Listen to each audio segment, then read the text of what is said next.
Hello YouTube, this is Rohit here. Previously, this is going to be a part of a multi-part series where I discuss about Avengers Endgame. So the plan is I make 6 to 7 process videos and 1 fully animated video. This goes without saying, but this series will have spoilers for Avengers Endgame. The scene I chose to talk about Hulk, the Avengers Endgame movie, is him sitting harmlessly behind a truck. And this is how it finally looks. Before we start today, my previous video's Hulk design is on my website as a print and on a t-shirt. If you really considered buying one of these, it would really help out the channel. And let's get back to today's video. In today's video, I'm going to be transforming Thor from fit and muscular to how we saw him in Endgame. How I approached this process was first, I drew Thor's muscular form and his final Endgame form.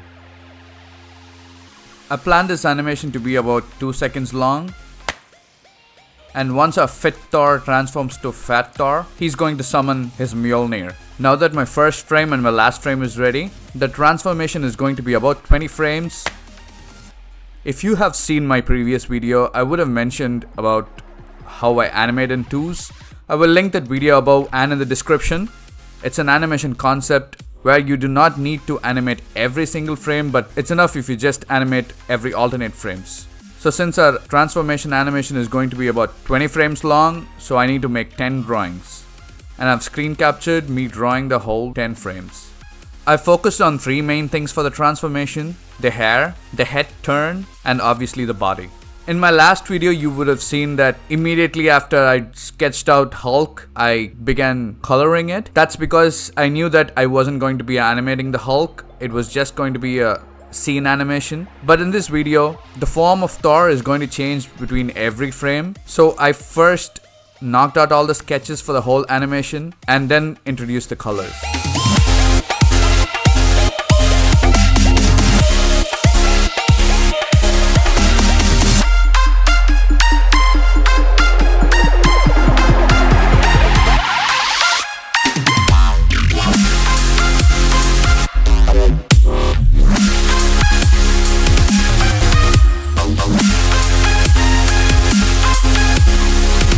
I made a very rough background because I knew that I was going to tint the background and reduce the opacity, so I just needed a namesake of a background. Once my Thor transformation was done, I quickly sketched out the Mjolnir. I did not need to animate between every frames for Thor summoning his Mjolnir. All I have to do is position the Mjolnir on the first frame and the last frame and use a classic tween in between. What this does is Animate CC automatically positions the object in between frames so that it animates something like this.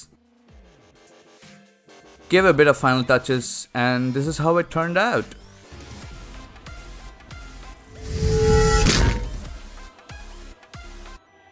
Thanks for taking time to watch my video. If you're new here and to watch more videos like this, subscribe to my channel and hit that notification bell.